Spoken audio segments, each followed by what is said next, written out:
Welcome dear रॉकर्ड्स। Movie की शुरुआत में हम बिजनेसमैन रमेश राव को देखते हैं जो अपने बिजनेस में हो चुके लॉस के सिलसिले में बहुत परेशान है। एक्चुअली रमेश राव ने कैंसर की दवाई बनाने का कॉन्ट्रैक्ट लिया था जिसमें करोड़ों की इन्वेस्टमेंट शामिल थी, बट अनफॉर्चुनेटली कॉन्ट्रैक्ट सक्सेस न होने के कारण वो काफी परेशान रहने लगा है और बहुत ही जल्द अब उसका नुकसान भी होने वाला है। तभी अगले सीन में हम इस मूवी के मेन हीरो को देखते हैं जिसका नाम कृष्णा दास उर्फ कृष्णा है। अगर कृष्णा की बात करें तो वो एक वेटर है जो इंस्टीन नाम के आलिशान होटल में अपने दोस्त महेश और आदि के साथ काम करता है। इन तीनों की फ्रेंडशिप बड़ी कमाल की है। वो हर वक्त अपने दोस्तों के साथ अपनी लाइफ को एंजॉय करते रहता है। अब एक दिन उसके दोस्त की तबीयत खराब हो जाती है जिसके कारण वो उसकी जगह एक कस्टमर को रेड वाइन सर्व करने के लिए चला जाता है, जिसको पीकर वो कस्टमर बड़ा नाराज हो जाती है और कृष्णा को फुटपाथ का नौकर कहकर उसकी बेइज्जती करने लगती है। इसी बीच उस होटल की मैनेजर दीप्ति वहां पर आती है और वो भी कृष्णा को डांट लगाती है। अब इस इंसल्ट की वजह से कृष्णा को काफी ज्यादा दुख होता है और वो अपने दोस्तों के साथ इसको शेयर भी करता है। अब कृष्णा तीनों के साथ मिलकर एक प्लान बनाता है जिसमें वो एक अमीर आदमी जैसे सूट वूट पहनकर उसी होटल में एंजॉय करने आएगा जहां उसकी बेइज्जती हुई थी, और ये दिखावा वो सिर्फ इसीलिए कर रहा है ताकि कोई भी उसकी बेइज्जती अब ना कर सके। फिर उस रात को वो अपने दोस्तों के साथ उसी होटल में पहुंचता है और बहुत सारा खर्चा भी करता है। साथ में माइक पर गा रहे सिंगर के हाथ से माइक छीनकर खुद भी गाने लग जाता है, पर अफसोस उसका गाना लोगों को पसंद नहीं आता और वहाँ मौजूद सारे लोग उस पर हंसने लगते हैं।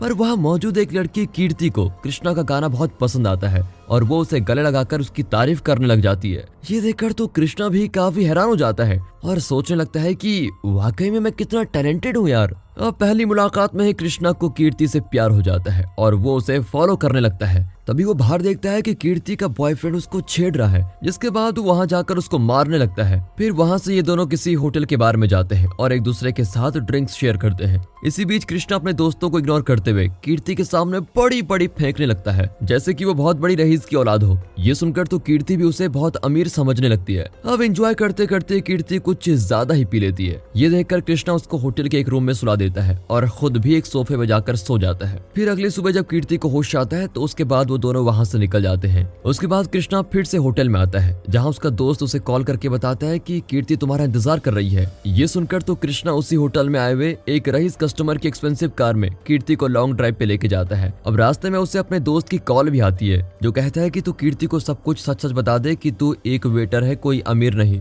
लेकिन इससे पहले कृष्णा अपनी सच्चाई कीर्ति को बता पाता तभी कीर्ति उसको एक कार्ड दिखाती है और कहती है तुम संजय रुद्रा हो ना, एसआर फार्मा कंपनी के सीईओ, पर तुमने मुझसे बात क्यों छुपाई। अब ये तारीफ के बोल सुनकर तो कृष्णा उससे अपनी सच्चाई बता नहीं पाता और उसके बाद और बड़ी बड़ी फेंकने लगता है। दूसरी तरफ कृष्णा के दोस्त उस रईस कस्टमर को अजीब हरकतें करके उलझाने लग जाते हैं। ये वही कस्टमर है जिसकी गाड़ी लेकर कृष्णा गायब हुआ है। अब इसी बीच कीर्ति कृष्णा को उसके घर पर ले जाने के लिए रिक्वेस्ट करती है और एड्रेस के मुताबिक कृष्णा भी संजय रुद्रा के घर पर आ ही जाता है। और इस वक्त कृष्णा के मन में डर होता है कि कहीं उसकी सच्चाई सबके सामने ना आ जाए, लेकिन फिर भी वो बहुत मुश्किलों के बाद उस घर से निकलने में कामयाब हो ही जाता है। लेकिन अब एक दिन दिखाते हैं तो कीर्ति को कृष्णा पर शक हो जाता है कि कृष्णा उसको बेवकूफ बना रहा है। लेकिन जब एक कंपनी का एम्प्लॉय कृष्णा के पैरों में झुककर उसे एसआर फार्मा का सीईओ कहता है तब कीर्ति को पक्का यकीन हो जाता है कि कृष्णा सच में सीईओ है। अब कीर्ति भी कृष्णा को संजय रुद्रा समझकर प्यार करने लग जाती है और इसी बीच इन दोनों में एक रिलेशनशिप की शुरुआत भी होती है। दोनों फिर अपनी लव लाइफ एंजॉय करने लग जाते हैं। अब एक दिन जब कीर्ति और कृष्णा अपनी कार में रास्ते से घर जा रहे होते हैं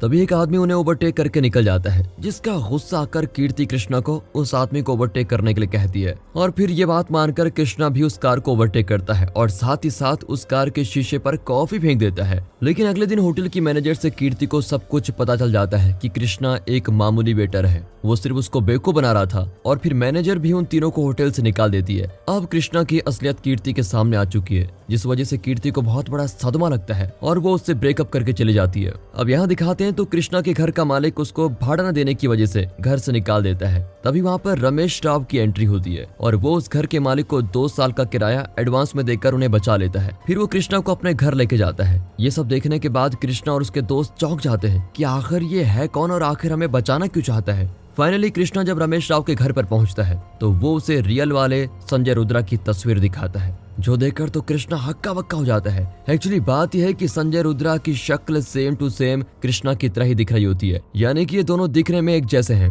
जिसके बाद रमेश राव संजय रुद्रा की अनटोल्ड स्टोरीज को सुनाता है और सीन पास्ट में शिफ्ट होता है, जहां हम देखते हैं कि एक इवेंट मैनेज किया गया है जिसमें दुनिया के तमाम बड़े बड़े डायरेक्टर मौजूद होते हैं, जहां कैंसर से निपटने के लिए एक ऐसी दवा का आविष्कार किया जा रहा है जिससे कैंसर पूरी तरह से खत्म हो जाए। और इस दवा का इन्वेंशन करने वाला और कोई नहीं बल्कि संजय रुद्रा ही था, जिसने अपनी सालों की मेहनत से एंटी कैंसर ड्रग बनाया था, जिसके सक्सेसफुली रिजल्ट को वो एक लड़की के ऊपर ट्राई करके पूरी दुनिया को प्रूव कर देता है कि वो एंटी ड्रग कैंसर बनाने में सक्सेसफुल हो चुका है। और साथ में वो ये दावा भी करता है कि उसकी और उसकी टीम की मेहनत रंग लाई और जल्द ही वो पूरी दुनिया को कैंसर फ्री बनाएगा। अब ये सुनकर वहाँ पर मौजूद सारे डॉक्टर्स और साइंटिस्ट भी बहुत खुश हो जाते हैं। फिर इवेंट खत्म होने के बाद रमेश राव संजय की मुलाकात इन्वेस्टर धनंजय से करवाता है, जो उसके एंटी कैंसर ड्रग को बनाने के लिए उसकी कंपनी को 10,000 करोड़ की इन्वेस्टमेंट करने के लिए राजी हो जाता है। अब सीन प्रेजेंट में शिफ्ट होता है, जहां रमेश राव कृष्णा से कहता है कि ये डील साइन होने से पहले ही संजय रुद्रा का अचानक रास्ते में कार एक्सीडेंट हो गया, जिस वजह से हमें बहुत बड़ा सदमा और नुकसान हुआ है।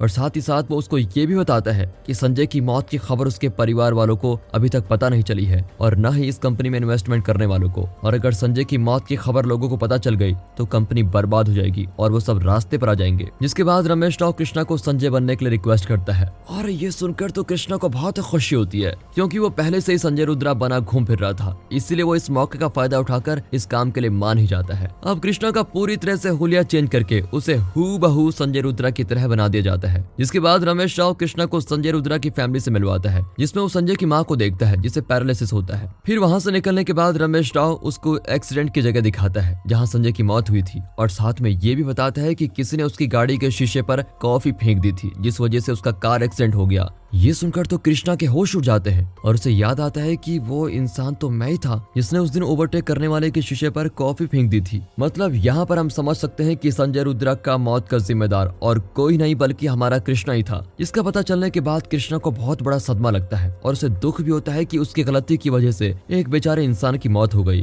अब अगले दिन ऑफिस में उसकी मुलाकात कीर्ति से होती है, जिसको वो सब कुछ सच बता देता है। ये सुनकर तो कीर्ति शॉक हो जाती है, बट आखिर में उसे सपोर्ट करने के लिए मान ही जाती है। अब अपनी गलती का पछतावा करने के लिए कृष्णा संजय के घर पर पहुंचता है और उसकी माँ से माफी मांगते हुए कहता है कि मैंने आपके बेटे को जानबूझकर नहीं मारा, वो तो बस एक एक्सीडेंट था। वो साथ में ये भी कहता है कि मैं आपके बेटे का सपना पूरा करूंगा, और ये कहकर वहां से चला जाता है। तभी उसे रमेश कॉल करके कहता है कि मिस्टर धनंजय, जिसने हमारे प्रोजेक्ट में 10,000 करोड़ की इन्वेस्टमेंट की है, उसे हमारे काम पर शक हो गया है, क्योंकि हम अब तक एंटी कैंसर का ड्रग नहीं बना पाए। और वो साथ ही साथ ये भी बताता है कि धनंजय एक माफिया है जो हमें जिंदा नहीं छोड़ेगा। अब गुस्से में आकर धनंजय रमेश राव को पकड़ लेता है और कृष्णा को वहां पर आने के लिए कहता है। जैसे ही कृष्णा अपने ऑफिस पहुंचता है तभी धनंजय अपने गुंडे को कृष्णा को मारने के लिए कहता है, लेकिन कृष्णा भी कोई कम नहीं है, वो भी आसानी से उन गुंडों की खतरनाक अंदाज में पिटाई करता है, जिसकी फाइटिंग देखकर तो धनंजय भी घबरा जाता है। अब मस्त करके धुलाई हो जाने के बाद कृष्णा धनंजय से 1 हफ्ते का टाइम मांगता है और ये भी वादा करता है कि अगर 1 हफ्ते में वो मेडिसिन नहीं बना पाया तो उसकी सारी जायदाद और कंपनी धनंजय के नाम हो जाएगी। और इतना कहकर रमेश राव को लेकर वो वहां से निकल जाता है। अब घर आने के बाद फाइनली संजय के परिवार वाले कृष्णा को बहुत अच्छी तरह से प्यार और उसका ख्याल रखने लग जाते हैं, क्योंकि अब पूरे घर की जिम्मेदारी कृष्णा संभालने लगा था। पर फिर भी एक बात कृष्णा को सताई जा रही है कि वही संजय की मौत का जिम्मेदार है, इसलिए वो रमेश राव को कॉल करके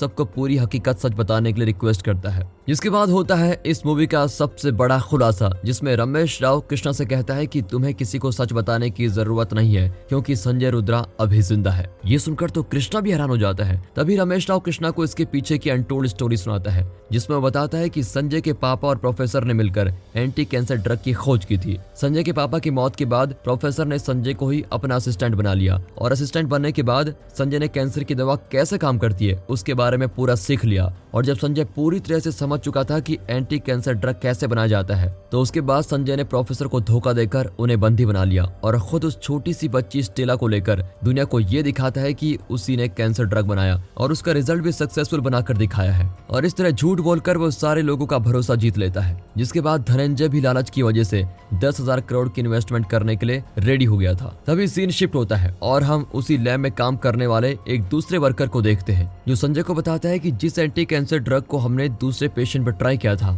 उसका हमें कोई रिजल्ट नहीं मिला, बल्कि उससे उल्टा पेशेंट की मौत हो गई है। ये सुनकर तो संजय भी चौंक जाता है और प्रोफेसर के पास आकर रिक्वेस्ट करने लगता है कि प्लीज प्रोफेसर मुझे माफ कर दीजिए, आप चाहें तो इसके बदले पैसे ले लीजिए, बट मुझे वो फॉर्मूला बता दीजिए। ये सुनकर प्रोफेसर संजय से कहता है, ये मेडिसिन हर किसी की बॉडी पर काम नहीं आती है, मैंने बहुत मेहनत से इस मेडिसिन को बनाया था और बहुत ही जल्दी जल्दी मैं सभी ब्लड ग्रुप वालों के लिए एक एंटी कैंसर ड्रग इन्वेंशन करने वाला था, लेकिन उससे पहले ही तुमने मुझे अपना असली चेहरा दिखा दिया, जिस वजह से अब मैं तुम्हारी कोई मदद नहीं कर सकता। जिसके बाद संजय बहुत मेहनत करके उस फॉर्मूले को बनाने की कोशिश करता है, जिसमें वो बहुत बार फेल होता है, जिसमें कई लोगों की जान भी जाती है। प्रोफेसर के मुंह से उस फॉर्मूले का राज उगलवाने के लिए वो उसकी बेटी को किडनैप भी कर लेता है और प्रोफेसर के सामने उसको जान से मार भी देता है, जिसके साथ प्रोफेसर की भी वहां पर मौत हो जाती है। और अब संजय के हाथ में ना ही फॉर्मूला है और ना ही प्रोफेसर। और यहाँ दूसरी तरफ एग्रीमेंट के हिसाब से संजय भी एंटी कैंसर दवाई बनाने में लेट हो रहा होता है और ऊपर से इन्वेस्टर धनंजय भी उस पर प्रेशर बना रहा था।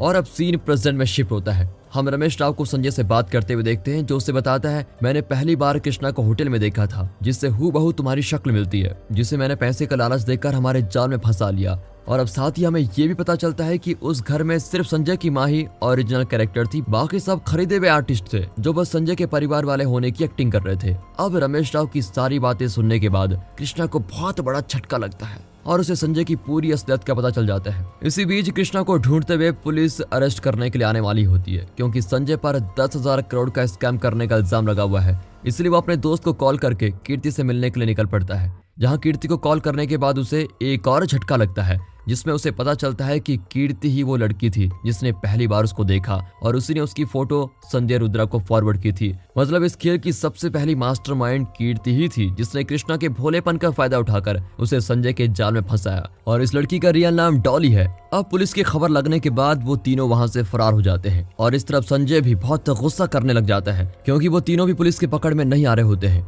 अब रात के वक्त जैसे ही कृष्णा के दोस्त महेश और आदि सोने के लिए वापस आते हैं, तभी वो संजय उनको दबोच लेता है और उन्हें पैसों का लालच देकर कृष्णा को वहां पर बुलाने के लिए कहता है। लेकिन जब वो दोनों संजय की बात नहीं मानते तो वो महेश के पैर पर गोली मार देता है। अब जैसे ही वो दूसरी गोली चलाता है, उससे पहले आदि अपने दोस्त की जान बचाने के लिए आखिर में उसकी बात मानने के लिए राजी हो जाता है और कृष्णा को कॉल करके वहां बुला ही लेता है। अब अपने दोस्तों को खतरे में देखकर कृष्णा भी वहां की लोकेशन पर पहुंच जाता है, जहां पर जाकर वो संजय के गुंडों की फिर जमकर पिटाई करता है और साथ ही साथ संजय से भी फाइट करता है, जिसमें संजय उन्हें हराकर पुलिस के हवाले कर देता है और खुद वो 10,000 करोड़ लेकर विदेश चला जाता है। अब कुछ वक्त बीत जाने के बाद रमेश राव संजय को कॉल करके धनंजय के एग्रीमेंट के बारे में पूछता है। तब हमें इस मूवी का सबसे खतरनाक रिवेंज सीन देखने को मिलता है, जहां संजय की एक्टिंग कर रहा कृष्णा अचानक से अपनी असलियत रमेश राव को बता देता है कि मैं संजय नहीं कृष्णा हूँ। वो कहता है कि उसने उसके दोस्तों के साथ प्लान बनाया था, जिसमें उसने अपने दोस्तों को जानबूझकर सरेंडर होने के लिए कहा था, और जब संजय और कृष्णा की लड़ाई चल रही थी तब संजय को हराकर खुद उसे कृष्णा के कपड़े पहना दिए थे और अपने दोस्तों के हाथों उसे अरेस्ट भी करवा लिया था और जेल में भिजवा दिया। और ये मैंने इसलिए किया ताकि तुम सब लोगों को लगे कि कृष्णा ही संजय की जगह पकड़ा गया। ये सुनकर तो रमेश राव के पैरों तले जमीन खिसक जाती है और वो हैरान, क्योंकि उसी की चाल उस पर भारी पड़ जाती है। अब कुछ दिन बाद कृष्णा संजय से मिलने के लिए जेल में जाता है, जहां वो संजय से कहता है कि मेरी तुमसे कोई दुश्मनी नहीं थी, पर तुमने इस दुनिया का भला करने वाले एक प्रोफेसर और उसकी बेटी को मार दिया और साथ ही साथ तुमने मेरी जिंदगी के साथ भी खिलवाड़ किया। और सबसे बड़ी बात जो मुझे तुम्हारी बुरी लगी वो था तुमने मुझे आम आदमी कहा था, और अब मैं तुम्हें बताता हूँ कि एक मिडिल क्लास आदमी क्या क्या कर सकता है। इसी के साथ वो संजय की माँ को अपनी माँ बनाकर अपना लेता है और दूसरी ओर संजय की गर्लफ्रेंड डॉली को भी बेवकूफ बनाकर उसके साथ खेल खेलने लगता है, जैसे डॉली ने उसके साथ खेला था। अब अगले सीन में हम देखते हैं कि विदेश में भी रमेश राव और उसके आदमियों को गिरफ्तार कर लिया जाता है। अब यहाँ धनंजय और कृष्णा की मुलाकात होती है और धनंजय उस पर गुस्सा करने लगता है कि तभी ब्रेकिंग न्यूज आती है और धनंजय को पता चलता है कि उसे हेल्थ मिनिस्टर बना दिया गया है। और ये सिर्फ कृष्णा की वजह से हुआ, क्योंकि उसने धनंजय के नाम से कैंसर पेशेंट्स के लिए 30 करोड़ का दान दे दिया था। ये देखकर धनंजय काफी खुश हो जाता है और उसे जो चाहे मांगने के लिए कहता है, जिसके बदले में कृष्णा उससे 5 स्टार होटल मांगता है जिसमें वो काम किया करता था। और धनंजय भी कृष्णा की बात मानकर उसे होटल का CEO बना देता है, जिसके अगले दिन कृष्णा उसी होटल में एंट्री लेता है, जहां सारे स्टाफ मेंबर उसको देखकर चौंक जाते हैं और मैनेजर को भी यकीन नहीं होता कि कृष्णा इस होटल का CEO बन चुका है। और अब हमें 1 साल के बाद का पीरियड दिखा जाता है, जहाँ संजय का एक साथी एक सूटकेस को जेल के अंदर संजय तक पहुंचाता है और दूसरी तरफ हम कीर्ति उर्फ डॉली को कृष्णा के साथ देखते हैं। एक्चुअली डॉली कृष्णा को संजय समझकर उसके साथ जी रही थी और इसी बीच वो प्रेग्नेंट भी हो चुकी है। तभी उसे संजय का कॉल आता है, जो देखकर कृष्णा उससे पूछता है कि आखिर तुम जेल से बाहर कैसे आ गए। तब संजय उसे बताता है कि मैंने एक ड्रग सारे कैदियों के खाने में मिलाकर उन्हें अपने वश में कर लिया था और उन्हीं की मदद से मैं जेल से बाहर आ गया हूँ। ये सुनकर कृष्णा की टेंशन और बढ़ जाती है और फिर जाते जाते संजय उससे कहता है कि it's the beginning of the end. South में अनाउंसमेंट हो जाती है इस मूवी के अगले आने वाले पार्ट 2 की। और इस तरह के सस्पेंस के साथ इस मूवी की होती है एंडिंग। बाकी दोस्तों स्टोरी अच्छी लगी हो, मूवी अच्छी लगी हो, एक्सप्रेशन अच्छा लगा हो, वीडियो को लाइक कीजिए और चैनल को सब्सक्राइब कर दें। बाकी मिलते हैं अगली मजेदार मूवी में, तब तक के लिए गुड बाय, अपना ख्याल रखिए and finally thanks for watching.